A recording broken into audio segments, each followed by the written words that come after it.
I wouldn't necessarily recommend using generative AI to write public-facing documentation, either documentation for users like manuals or for project contributors, developer guides, deployment manuals and so on. It's obvious when you've done it.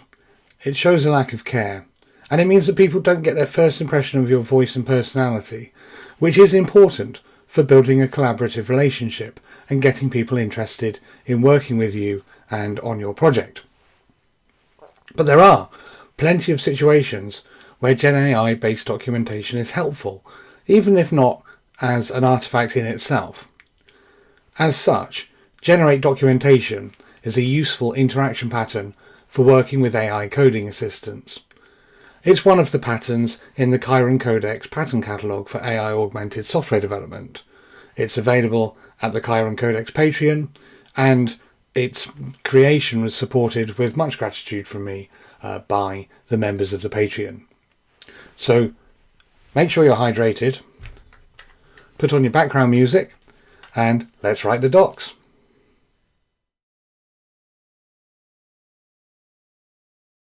It can be hard to orient on an existing software project, particularly where the existing documentation is scant. A large language model is great at ingesting large amounts of information and generating related text, so it's a perfect tool for scanning large code bases and summarizing how they work or explaining how to work with them. So I often use generate documentation just to create guides that help me to read some existing code and understand how it works, or to understand how to use an application and how that use connects with the code. Some of the situations in which I use the generated documentation pattern include creating a reading guide for a project. So I prompt the model to create a document that explains where the important modules and types are in a project, what order I should read things to understand at a high level how things work, and what I should be looking out for during my reading. Secondly, generating a code walkthrough. So I prompt the model to explain the code path that the computer follows to execute a particular feature of the software, which types are involved and which files I need to read to follow that path. And I do use it to generate a user guide. I prompt the model to explain how the user configures and launches the software and performs a key feature using the software. I use that as a basis for validating the software and for automated tests. So this guide, which tells me how to configure the system, get it set up, and then walk through a particular path, is the basis for an automated test that performs those steps. There's actually a free agent skill in the Chiron Codex Agent Skills repo, which I'll link to in the video description, for generating such user guides. So you can fetch that skill and try that out for yourself. You can also use these forms of generated documentation to support code reviews or to understand code as a documentation author, so to get a guide to how the code works that maybe you verify with the rest of your team, and then dive into writing the actual documentation for public consumption. Let's take a look at an example. I've checked out the source code for Zotero, which is an open source bibliography manager that I use. I actually use it extensively. My bibliography has items I added over 15 years ago, and this is the tool that I used to manage the citations in my doctoral thesis. There's good documentation on the website for building the app and partial documentation about the JavaScript API. I could do with more, so let's see how I use the generate documentation pattern to help understand this code base.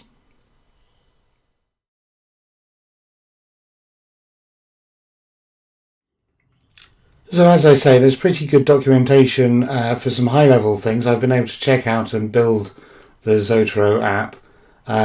There's nothing on the website that helps me understand the overall structure of the source code, and some interesting parts of the JavaScript API are undocumented. And these are good candidates for the generate documentation pattern. So I've already been through and generated a code reading guide.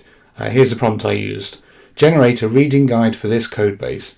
Tell me how it's modularized, which are the important types to understand, and give me a recommended order for reading a small number of critical source files that will give me a good overview of how it all works.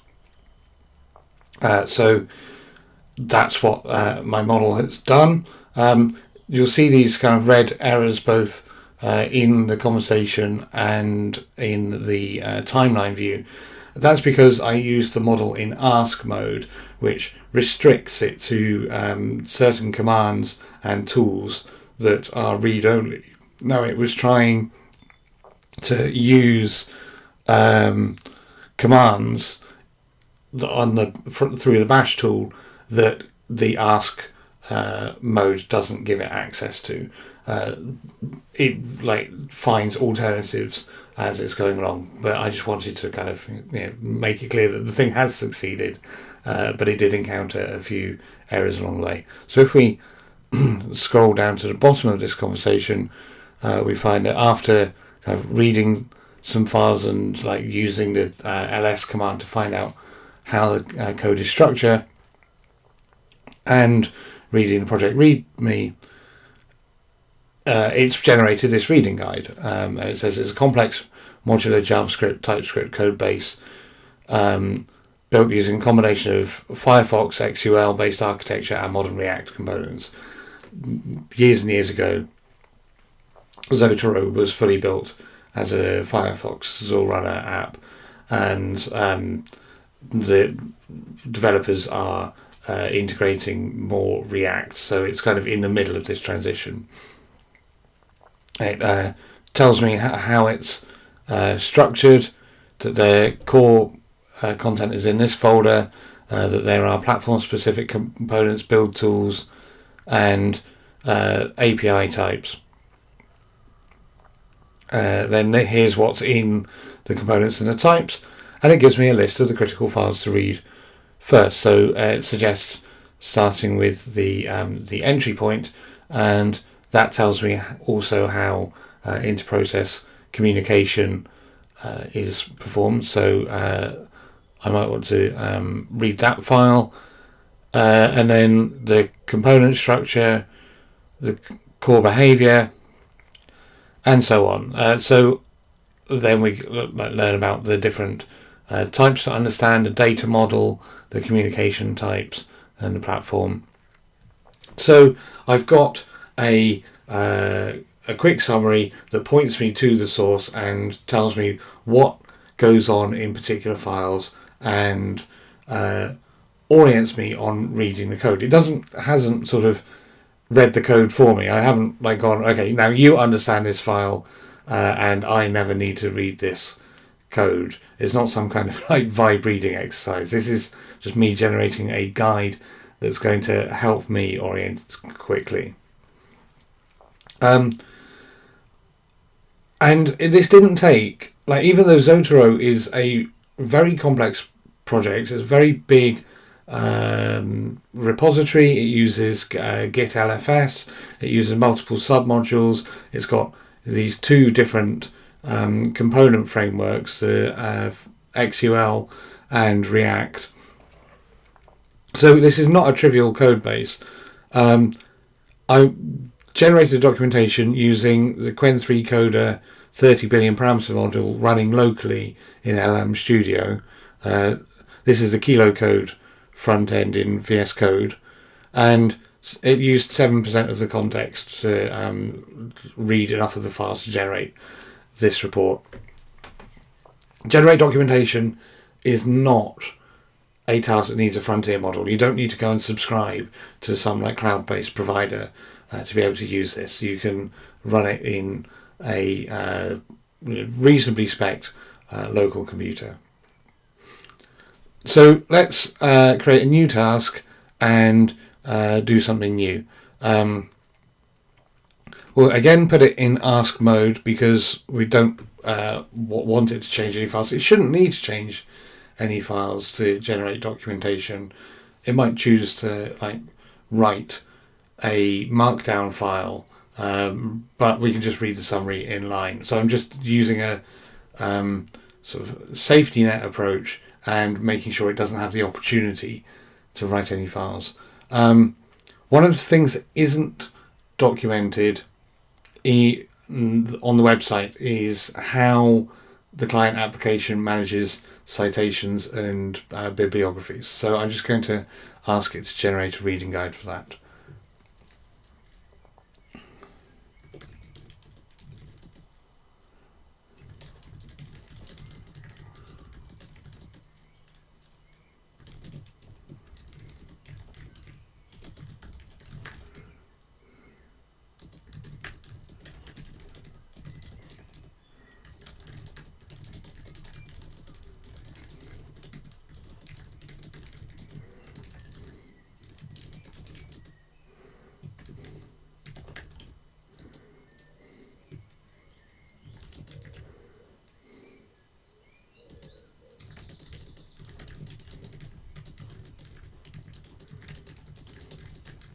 So my prompt says generate documentation that shows me how the client application manages citations and bibliographies, including links to relevant source files.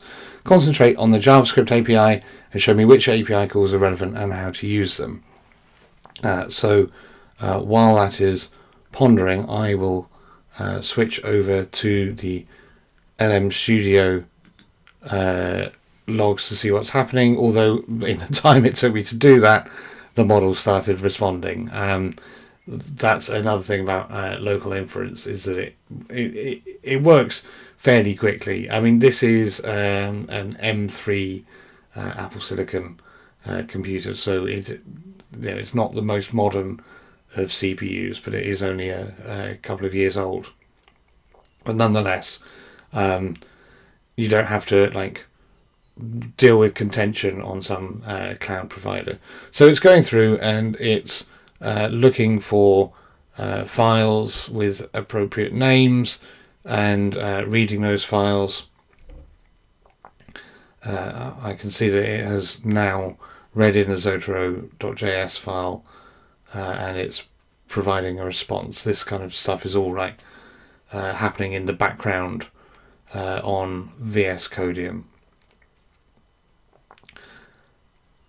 Okay, well, why don't we pause here, and I will do one of those like quick fade transitions, and we'll come back when it's complete. In the meantime, if you're enjoying this video, please do like the video, subscribe to the YouTube channel, check out the other content that's on Patreon. Remember, there's much more content available for people who join the Insider tier and early access to some of the public content for people on the supporter tier. Check out the tier descriptions over on Patreon. We'll come back soon. So it's been nearly 4 minutes since I faded out that recording, or whatever transition I end up using in the mix, and it looks like the model is starting to stream some output tokens. Going back over the logs, it has taken a large number of turns, including using a lot of like file search tool use. So this is unsurprising. It is reading these files and paying attention to relevant information in them. So here we go. Documentation explains how the Zotero client application manages citations and bibliographies using its JavaScript API. There's two different implementations, one in JavaScript and one in WASM. I'm guessing in Rust, given the name. It tells us what the types are, which namespace they're in. There's this bridge to the newer WASM implementation, localization, styling, integration. So we've got fairly comprehensive guide to everything that's going on, and API usage examples, which is like the thing that was missing from the documentation. So this is something that would not only allow someone to write features that work with citations and bibliography within the Zotero client app, it's also the thing that would let them build plugins that use this API to safely access this thing, rather than like using the SQLite database directly. So we've got examples of how to do various things, and then we've got the list of which source code files to read. So, like, mission accomplished, basically. We've achieved the goal. We've generated a guide that's, again, going to help me to go through and read the code and understand how it works. Again, we used local inference. It took a total of 6-7 minutes, including the time that was off air. And here we go. There is the generate documentation pattern.